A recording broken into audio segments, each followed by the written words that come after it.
Atzo iraungi ziren iazko uztailaren 7tik berritu gabe zeuden lan hitzarmen guztiak.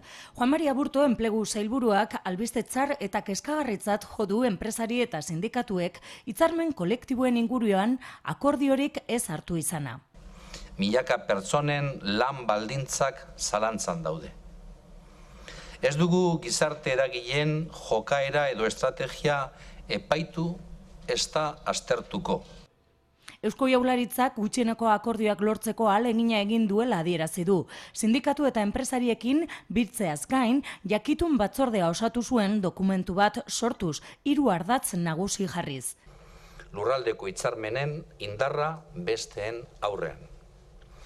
Bigarrena, ultraaktibitatez, negoziazioak bideratzeko, epe batez, konbenioen iraunkortasuna mantentziaren aldekoa zen. Eta hirugarrena, adostu barik zeuden negoziaketak zabaltzea eskatzen zen. Lan itunen mugagabeko ultraaktibitatea errespetatzen duen sektore arteko ituna proposatu zion Jaurlaritzak patronalari joan den ostegunean, eta Confebax eta sindikatuak batzartu ziren ostiralean. Hitzarmenak berritzeko azken saioek ere utz egin zuten, eta orain egoera berri eta larrian aurkitzen garela esan du. Ziurtasun eza, konfliktibitate arriskua, ezberdintasunaren arriskua eta kasu txarrenean gaurko gizarte kohesioaren galera.